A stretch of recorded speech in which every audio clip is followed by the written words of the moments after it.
त्याचबरोबर सर्व शिक्षक बंधू भगिनी यांचं मी या सोहळ्यामध्ये हार्दिक स्वागत करतो आणि ज्येष्ठ शिक्षक आदरणीय सावंत सर यांना विनंती करतो की त्यांनी राष्ट्रपिता महात्मा गांधीजी आणि लालबहादूर शास्त्रीजी यांच्या प्रतिमांचं पूजन करावं. बरोबर या पुढे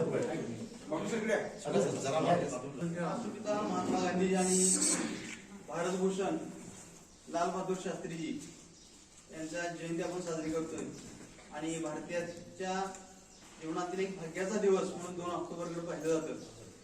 महात्मा गांधींचं कार्य आपल्या सर्वांना ठाऊक आहे. खर तर भारतीय स्वातंत्र्याची चळवळ आणि भारतीय स्वातंत्र्य आणि गांधीजी हे 3 विषय असे आहेत की ते वेगळे करता येत नाहीत. भारतीय स्वातंत्र्य ही खूप मोठी अशी लढाई, भारतीयांच्या जीवनाची लढाई, स्वातंत्र्याची लढाई आणि त्यातली एक महत्वाची भूमिका ही राष्ट्रपिता महात्मा गांधींची होती. गांधीजींनी आपलं संपूर्ण आयुष्य या भारतीय जनतेच्या सेवेसाठी आणि भारतीय जनतेच्या प्रगतीसाठी व्यतीत केलं. त्यांची आठवण करणं ही प्रत्येक भारतीय नागरिकाची आज खरोखर जबाबदारी आहे, कर्तव्य आहे. कारण लोकमान्य टिळकांच्या पर्यंत जो लढा झाला 1857 ते 1920 पर्यंतचा, हा लढा अतिशय संघर्षमय असा होता. पण संघटित लढा जो झाला तो गांधींच्या कारकिर्दीनंतर 2020 ला लोकमान्य टिळकांचं निधन झालं आणि यानंतर राष्ट्राचं नेतृत्व करणार कोण असा एक प्रश्न निर्माण झाला आणि त्यावेळेला गांधींचा उदय झाला. गांधीजी आफ्रिकेतून आलेले होते आणि संपूर्ण देशातील वातावरण त्यांनी पाहिलं. संघटित समाज नव्हता, प्रत्येक जण आपापल्या पातळीवरती युद्ध करत होता, लढा देत होता, संघर्ष सुरू होता आणि ब्रिटिशांना हाकलून लावणं ही काही साधी सोपी गोष्ट नव्हती. त्यासाठी भारतीय समाज पण एकत्र करणं हे आवश्यक होतं आणि त्यांनी जाणलं की आपण भारतीयांनी जर इंग्रजांशी लढा द्यायचा असेल तर त्याला पर्याय एकच की आपण हत्यार घेऊन किंवा शस्त्रांना ही लढाई जिंकणं खूप अवघड आहे. तर त्याला पर्याय काय, तर त्यासाठी असहकार, सत्याग्रह या 2 शस्त्रांचा त्यांनी वापर केला. सविनय कायदेभंगाची चळवळ सुरू झाली, मिठाचा सत्याग्रह झाला आणि असे अनेक प्रसंग आपल्या समोर येतात की अहिंसेचं हे वेगळं शस्त्र संपूर्ण जगाला देणगी देणं ठरलं. आज संपूर्ण जग गांधीजीकडे शांतिदूत म्हणून पाहतात. कारण 20व्या शतकामध्ये जेवढी काही युद्ध झाली जी पाहिली जगानं ती प्रचंड नरसंहार होता. सत्तेसाठी असेल, पैशासाठी असेल, जागेसाठी असेल झालेली युद्ध ही मानवाला हानिकारकच आहे. फक्त माणसाचा द्वेष, माणसाची वाईट वृत्ती संपावी आणि त्यातून प्रत्येकाला स्वातंत्र्य मिळावं ही भूमिका गांधींनी घेतली आणि अहिंसेची चळवळ सुरू झाली. खरं तर गांधीजींनी केलेलं कार्य हे अद्वितीय असं आहे.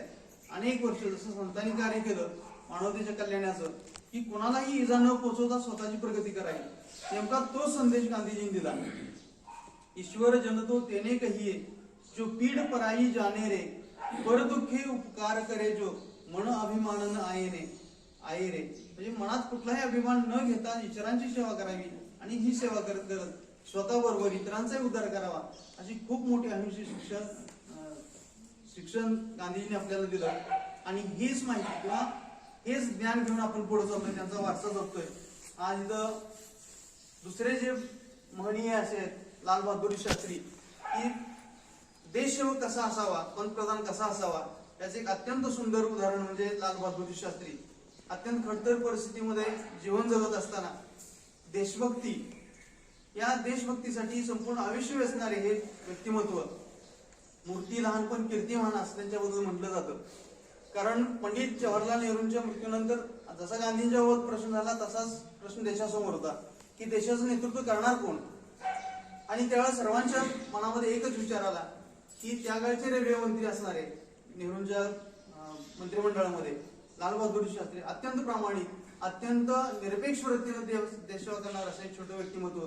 पण संपूर्ण भारताला त्यांच्यावर खूप आदर होता. आजही आहे की अशा प्रकारचा नेता होणे नाही, अशा प्रकारचं निरपेक्ष देशभक्तीचं प्रेम आपल्याला कुठेही बघायला मिळतं. रेल्वेनं प्रवास करायचा झाला तर रेल्वे मंत्री असताना सुद्धा तिकीट काढून प्रवास करणं यासारखी दुसरी उदाहरणच देता येणार नाहीत. म्हणजे इतका हा निरपेक्ष वृत्तीने काम करणारे हे लालबहादूर शास्त्री, त्यांची आज आपण जयंती साजरी करतोय. ह्या दोघांचे स्मरण करतोय आणि या निमित्तानं मृत्यू झाल्यानंतर लालबहादूर शास्त्रींच्या मुलांनी अकाउंट बघितलं की वडिलांनी काय ठेवलंय का पाठीमागं मृत्यूपत्र काय केलंय, मृत्यूपत्र तर नव्हतंच, जुनं एक घर होतं. आणि बँक अकाउंट चेक करायसाठी बँकेत गेले, ज्यावेळी स्टेट बँकेची युक्ती स्थापना झाली होती. आणि चौकशी केली तर असं समजलं की बँकेत अकाउंटवर काय नाही नाही, पण यांच्या खात्यावरती कर्ज 6,000 होतं. हा, गाडी घेतली त्यांनी. म्हणजे इतकं निरपेक्ष वृत्तीनं काम करणं हे सहजासहजी होणारी गोष्ट नाही. आजची परिस्थिती म्हटली तर काय भयानक आहे, दोन्ही टोकं दोन्ही बाजूला दिसतात. ही लालबहादूर शास्त्री यांचं काम आणि आत्ताच्या नेत्यांचं काम आणि आपल्यासमोर असणाऱ्या मुलांचं भवितव्य याच्यामध्ये आपली भूमिका ही खरं तर आता विचार करण्यासारखी गोष्ट आहे. आपण मुलांना नेमकं कुठला इतिहास शिकवायचा, तर लालबहादूर शास्त्री आणि गांधींचं स्मरण करताना या गोष्टी आपण शिक्षक म्हणून लक्षात ठेवूया. या ठिकाणी आजच्या प्रमुख वक्त्या म्हणून जबाबदारी दिल्या कुलकर्णी मॅडम यांच्याकडं, आणि मी त्यांना इथं निमंत्रित करतो की त्यांनी आपलं मनोगत व्यक्त करावं आणि दोन्ही नेत्यांना आदरांजली अर्पण करावी. महात्मा आणि लाल बहादूर शास्त्री यांच्या पवित्र स्मृतीस मी अभिवादन करते. 2 ऑक्टोबर 1869 रोजी जगातील सर्वात लोकप्रिय अशा स्वातंत्र्य सैनिक म्हणजे राष्ट्रपिता महात्मा गांधी यांचा जन्म गुजरातमधील पोरबंदर या ठिकाणी झाला. गांधीजींचे वडील करमचंद तर त्यांची आई पुतळाबाई हे धार्मिक स्वभावाचे होते. त्यामुळे धार्मिक पार्श्वभूमी असल्यामुळे गांधीजींवर थोडासा रामायणाचा पगडा म्हणजे ते रामभक्त होते. त्याचबरोबर आईची स्वयंशिस्त आणि अहिंसेचे महत्व यांना लहानपणापासूनच म्हणजे सुरुवातीपासूनच त्याची शिकवण दिली गेली होती. पुतळाबाईंनी त्यांना जीवनातील अनेक महत्वाची गुण शिकवले, ज्याचे महात्मा गांधींनी मनापासून पालन केले. वयाच्या 19व्या वर्षी गांधींनी लंडनमध्ये कायद्याचे शिक्षण घेण्यासाठी घर सोडले आणि त्यानंतर 1891 मध्ये ही कायद्याची पदवी घेऊन ते बॉम्बे कोर्टात वकिली करू लागले. वकिलीचे शिक्षण यशस्वीरित्या पूर्ण केल्यानंतर त्यांना दक्षिण आफ्रिकेमध्ये असलेल्या एका भारतीय कंपनीचे प्रतिनिधित्व करण्यासाठी बोलावणे आले आणि ते तिथे स्थलांतरित झाले. स्थलांतरित होत असताना त्यांना अनेक काही समस्यांना तोंड द्यावे लागले. त्यातलीच एक समस्या म्हणजे भेदभाव आणि वर्णभेद. तर ह्या वर्णभेदाला सामोरे ते कसे गेले तर रेल्वेतून प्रवास करत असताना त्यांना एका गोऱ्या अधिकाऱ्याने वर्णभेदावरून असेल किंवा इतर भेदभाव असा झाला की एका युरोपीय प्रवाशाला त्यांना जागा द्यायची होती म्हणून त्या अधिकाऱ्याने त्यांना मारहाण केली आणि प्रथम श्रेणीमध्ये असलेल्या गांधीजींना तेथून हाकलून लावले. गांधीजींच्या जीवनावर याचा इतका परिणाम झाला की त्यांच्या जीवनाला वेगळे वळण लागले. कारण या घटनेमुळे भारतीयांना समाजात कशी वागणूक दिली जाते याचे प्रतिबिंब गांधीजींच्या जीवनात उमटले आणि खऱ्या अर्थाने देशाबद्दलची अस्मिता व स्वाभिमान त्यांच्या मनामध्ये जागृत झाला. त्या दिवशी गांधीजींनी भारतीयांच्या भल्यासाठी चांगला बदल घडवून आणण्याचा निर्णय घेतला आणि उत्साही नेता कधीही मागे हटला नाही. ते भेदभाव आणि पक्षपाती वागणूक कधीही सहन करू शकले नाही. त्यांच्या लक्षात आले की त्यांच्यासारखे इतर अनेक लोक देखील अशाच छळातून जात आहेत. त्यामुळे त्यांनी अशा परिस्थितीवर निकराने लढण्याचा निर्णय घेतला. सुरुवातीला त्यांनी सर्वांना शिस्त, सत्य, खंबीरपणा आणि सत्याग्रह या संकल्पना शिकवण्यास सुरुवात केली आणि त्यानंतर त्यांचा असा विश्वास होता की हिंसा, भेदभाव आणि अन्यायाविरुद्ध लढण्यासाठी निडरपणे, निर्भयतेने प्रतिकार करणे हा एकमेव मार्ग आहे आणि केवळ या सत्याच्या आग्रहामुळे आपल्याला स्वातंत्र्य मिळू शकते. आपल्या देशासाठी त्यांनी केलेल्या प्रयत्नांना कायमच यश येत गेले. ब्रिटिश राजवटीच्या विरोधात असंख्य आंदोलने आणि अहिंसक चळवळींच्या प्रयत्नानंतर, सत्याग्रहानंतर अखेरीस 1947 मध्ये भारताला स्वातंत्र्य मिळाले. परंतु देशाचे 2 वसाहतींमध्ये विभाजन करण्यात आले, ते म्हणजे भारत आणि पाकिस्तान. आणि देशाची फाळणी करणाऱ्या या निर्णयाच्या विरोधात गांधीजी होते. पण फाळणीनंतर हिंदू आणि मुस्लिमांना अंतर्गत शांतता लाभेल असा विचार करून शेवटी ते सहमत झाले. गांधीजींनी प्रत्येक परिस्थितीत चांगलेच पाहिले आणि म्हणूनच त्यांना आपला राष्ट्रपिता म्हणून ओळखले जाते. स्वदेशी चळवळीबरोबरच अखिल जगातील मानव कल्याणाचा त्यांचा सदैव आग्रह असे व इतर देशातील सामाजिक नेत्यांच्या बरोबर त्यांची पत्राद्वारे किंवा प्रत्यक्ष सदैव चर्चा होत असे. अहिंसा तत्वाची सर्व जगाने दखल घेतली. ते अहिंसेचे पुजारी होते आणि याची दखल घेतल्यामुळं त्यांचा हा जन्मदिन 2 ऑक्टोबर हा आंतरराष्ट्रीय स्तरावर आंतरराष्ट्रीय अहिंसा दिन म्हणून साजरा करण्यात येतो. नुकत्याच झालेल्या G20 परिषदेमध्ये सुद्धा आपल्या भारतामध्ये अनेक राष्ट्रांचे नेते आलेले होते. आता हे सांगण्याचा संदर्भ आजच्या दिवशीच का, तर हे सर्व नेते राजघाटावर गांधीजींच्या समाधीवर नतमस्तक झाले ही अत्यंत गौरवाची गोष्ट आहे. या G20 परिषदेमध्ये दारिद्र्य निर्मूलन, दहशतवाद, पर्यावरण संरक्षण या सगळ्यांचा विचार करण्यात आला होता. हे विचार आणि झालेले ठराव पाहता एका अर्थाने गांधीजींच्या विचारांचेच ते परिशीलन होते आणि ते सर्व राजघाटावर एका अर्थाने गांधीजींनाच समर्पित करण्यात आले. असे हे गांधीजी अहिंसेचे पुजारी, जगाचे जनसामान्यांचे प्रतिनिधी, राष्ट्रपिता आणि महान आत्मा असलेले गांधीजी यांच्या जयंतीनिमित्त मी त्यांना विनम्र अभिवादन करते. जाता जाता असं सांगेन की आपल्या महाराष्ट्रातील अत्यंत अशिक्षित शेतकरी घरात जन्माला आलेला एक कवयित्री बहिणाबाई चौधरी यांच्या कर्णोपकरणी पण या गांधीजींच्या गोष्टी गेल्या आणि त्या म्हणाल्या, देशहितासाठी चंदनापरी घसला, स्वतःमध्ये त्याले देव दिसला दिसेल. मी गांधीजींबद्दलचं गांधीजींना विनम्र अभिवादन करते आणि इथे थांबते. त्यानंतर दुसरे महान पुरुष म्हणजे लाल बहादूर शास्त्री. जय जवान जय किसान या घोषणेचे उद्गाते भारताचे माजी पंतप्रधान लाल बहादूर शास्त्री यांचा जन्म 2 ऑक्टोबर 1904 रोजी बनारस जवळील रामनगर नावाच्या छोट्या गावात झाला. वडील शारदा प्रसाद आणि आई राम दुलारी हे दोघेही ईश्वरावर श्रद्धा ठेवणारे आणि अत्यंत सरळ मार्गी होते. त्यामुळे लाल बहादूर शास्त्री चांगल्या संस्कारामध्ये वाढले. लहान वयातच लाल बहादूर शास्त्रींचे पितृछत्र हरपले. त्यांना 2 बहिणी होत्या. घरची परिस्थिती अत्यंत गरीब असल्यामुळे शिक्षणासाठी त्यांना त्यांच्या आजोबांकडे ठेवण्यात आले. बनारसमध्ये हरिश्चंद्र हायस्कूलमध्ये त्यांना देशभक्त व अनेक राष्ट्रवादी नेत्यांचा परिचय झाला. त्यांच्या आयुष्यात आलेल्या निकामेश्वर मिश्रा या त्यांच्या शिक्षकांनी त्यांच्या मनात देशभक्तीचे बीज पेरले. त्यांचे गुरुजी निकामेश्वर हे त्यांना त्यांचा पुत्र मानले. त्यामुळे त्यांच्यावर अनेक चांगले बनारसमध्ये आल्यावर सुद्धा अनेक चांगले संस्कार झाले.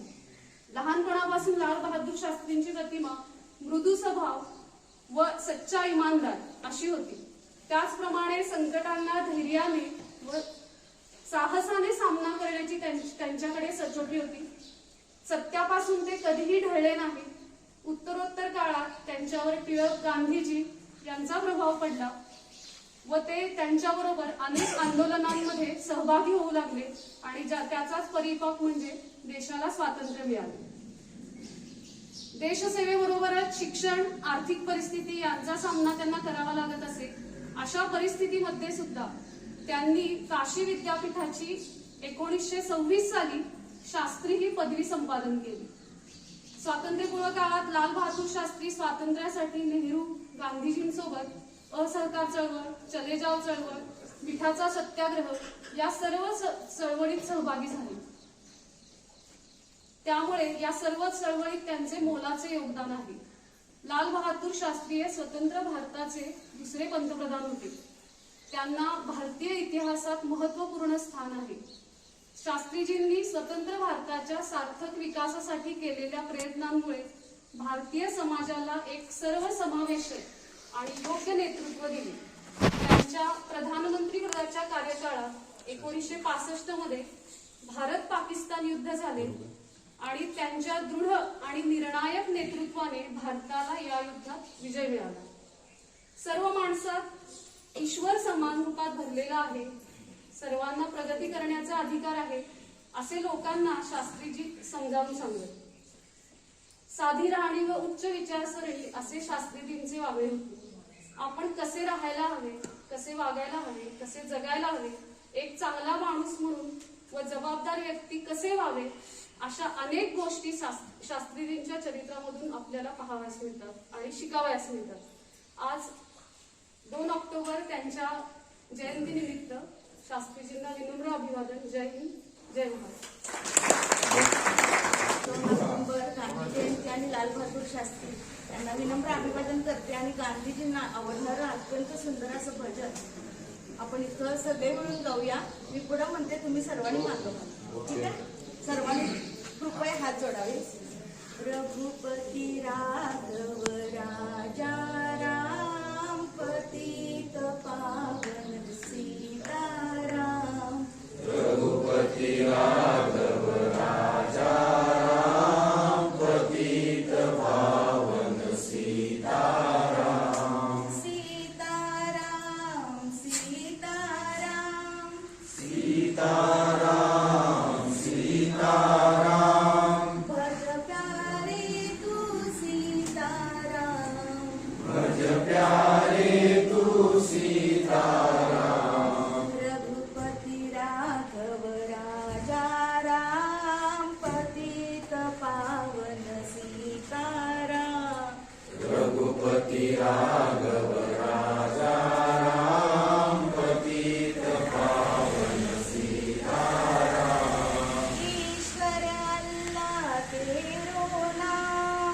ईश्वर अल्लाह तेरो नाम. सबको सन्मति दे भगवान. सबको सन्मति दे भगवान. रघुपति राघव राजा राम पतित पावन सीताराम. रघुपति राघव राजा राम पतित पावन सीताराम.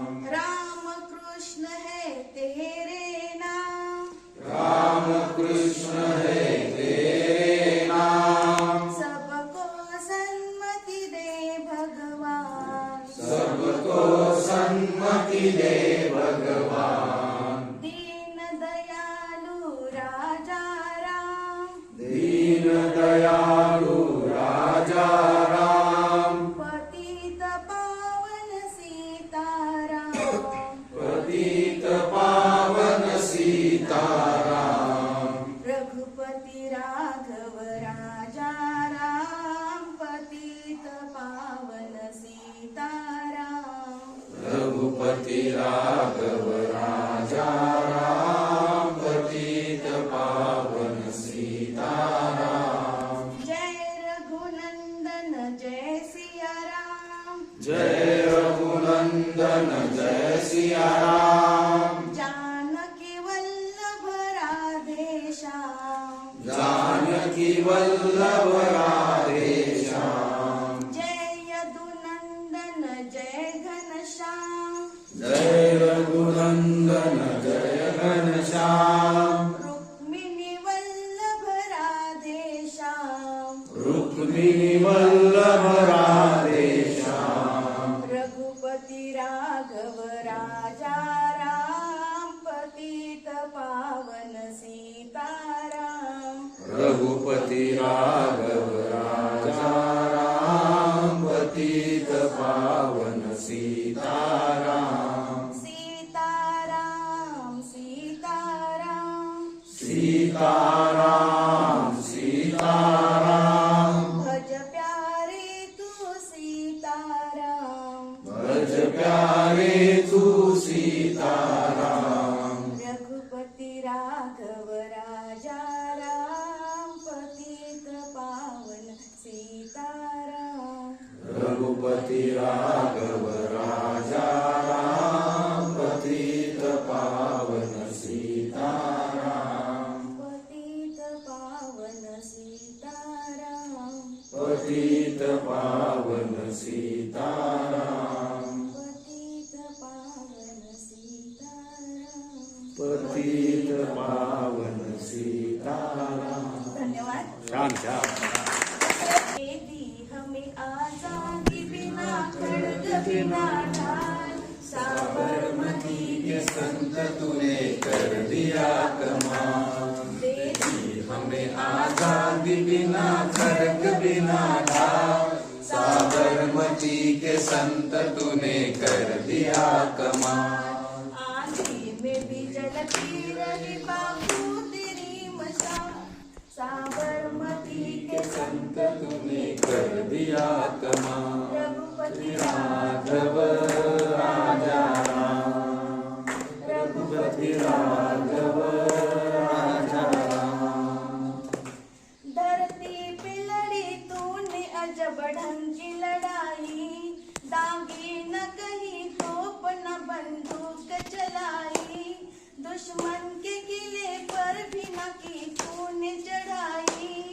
वाह तो वाहरे फकीर खूब करामात दिखाई, चुटकी में दिया दुश्मनों को देश से निकाल, साबरमती के संत तूने कर दिया कमाल. देवी हमें आजादी बिना खड्ग बिना ढाल, साबरमती के संत तूने कर दिया कमाल. साबरमती के संत तूने कर दिया कमाल. धन्यवाद. छान छान. सगळ्यांना भास झाला. तुम्ही सगळेजण त्याच्यामध्ये सहभागी झाले त्याबद्दल धन्यवाद. श्रेष्ठ भाग्याची गोष्ट अशी आहे की गांधींचं जे आवडतं भजन आहे रघुपती राघव राजाराम, हे पंडित विष्णुदिगंबर पोलुसकरांनी त्याला चाल लावली आणि ते इतकं गांधींना आवडले की जिथं जिथं त्यांचे कार्यक्रम असे गांधींचे उत्तर भारतामध्ये तिथं ते आवर्जून पंडितजींना बोलवून घ्यायचे कार्यक्रमात. वंदे मातरम आणि रघुपती राघवची प्रार्थना. आणि पंडितजींच्या शेवटच्या कालावधीमध्ये जेव्हा त्यांनी पतित पावन आश्रम नाशिकला स्थापन केला तेव्हा पण रघुपती राघव राजाराम ही प्रार्थना पंडितजी तिथं आवर्जून म्हणायचे आणि सगळ्या भक्तांना सामावून घ्यायचे. तर आजचा हा कार्यक्रम असा खूप छान झाला. मी गुरुसरांना विनंती करते आणि सर्वांचा आभार मानतो. राष्ट्रपिता महात्मा गांधी व लालबहादूर शास्त्री जयंती कुलकर्णी मॅडम यांनी लालबहादूर शास्त्री आणि महात्मा गांधी यांच्यावर जीवनपट सर्वांच्या पुढे ठेवला. आदरणीय पोतदार सर यांनी आजच्या पिढीला महात्मा गांधीजी आणि नेहरू लालबहादूर शास्त्री यांचे विचार कसे प्रेरणादायक ठरतात याबद्दलही मार्गदर्शन केलं. सोनवणे मॅडम यांनी गांधींच्या जीवनावर आधारित काही गीतं जी लक्षात राहतील प्रार्थना सर्वांना आवडल्या त्याबद्दल त्यांचेही सर्वांच्या वतीनं आभार. शिक्षक बंधू भगिनी या ठिकाणी उपस्थित राहिले पुन्हा एकदा सर्वांचे आभार आणि धन्यवाद.